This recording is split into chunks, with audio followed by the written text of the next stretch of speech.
দেখতে দেখতে বছরের শেষ প্রান্তে চলে আসলাম আমরা। নভেম্বরে শুরু হয়ে গেল।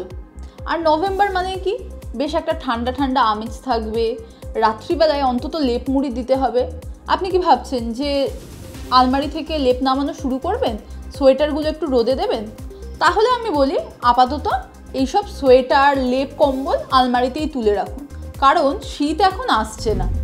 আবহাওয়া অফিস বলছে এই নভেম্বরেও কিন্তু জাকিয়ে ঠান্ডা পড়ে তো দূর, হালকা শীতের আমেজও পাবেন কিনা তা নিয়েও সন্দেহ থেকে যাচ্ছে।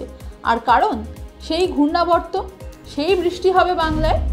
কবে কোথায় বৃষ্টি হবে এবং কেনই বা এই নিম্নচাপের ফাড়া বাংলার ওপর থেকে সরছে না, তা নিয়েই আজ কথা বলবো।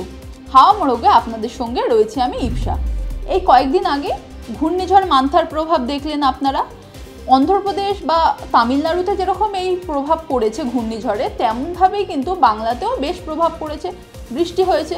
উত্তরবঙ্গে কিন্তু এখনও বৃষ্টি হচ্ছে এবং সেই বৃষ্টি ভয়ঙ্কর, আবার দুর্যোগের আশঙ্কা করা হচ্ছে। আর এই নিম্নচাপের প্রভাবে কিন্তু এখনও বাংলায় বৃষ্টির সম্ভাবনা থেকে যাচ্ছে।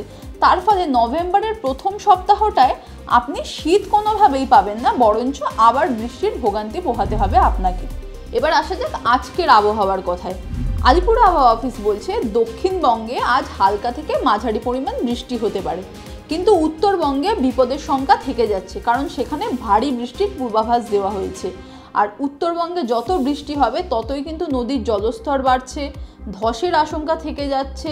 তার ফলে যে কোনো মুহূর্তে আবার একটা বড় দুর্যোগ ঘটতেই পারে।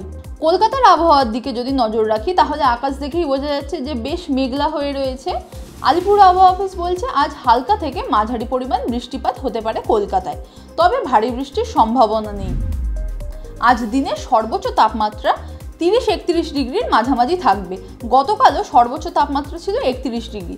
অন্যদিকে আজ দিনে সর্বনিম্ন তাপমাত্রা থাকবে 26 ডিগ্রি। বাতাসে আপেক্ষিক আর্দ্রতা কিন্তু বেশ অনেকটাই থাকবে, 68 থেকে 90% পর্যন্ত আপেক্ষিক আর্দ্রতা থাকতে পারে। দক্ষিণবঙ্গে আজ যেরকম বৃষ্টি হবে আগামীকালও বৃষ্টির সম্ভাবনা রয়েছে। সোমবার মঙ্গলবার কিন্তু আবার আকাশ বেশ ঝলমলে থাকবে। বুধবার থেকে আবার একটা নতুন নিম্নচাপের প্রভাবে বৃষ্টির সম্ভাবনা রয়েছে। আর এই নিম্নচাপটা তৈরি হবে ওই সুদূর থাইল্যান্ড থেকে যে ঘূর্ণাবর্তটা আসছে তার প্রভাবেই নিম্নচাপ তৈরি হয়ে বাংলায় বৃষ্টি হতে পারে। এবার আসা যাক উত্তরবঙ্গের কথায়। উত্তরবঙ্গে কিন্তু বিগত কয়েকদিন ধরেই ভারী বৃষ্টির প্রভাব দেখা যাচ্ছে।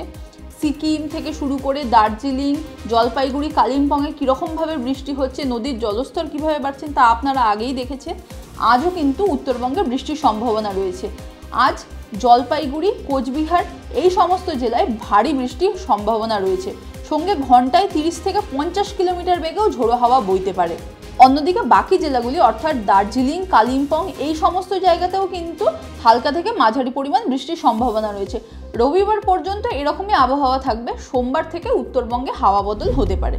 আবহাওয়ার এই ধরনের আরও আপডেট জানতে চোখ রাখুন TV9 বাংলা ডিজিটালের পর্দায়।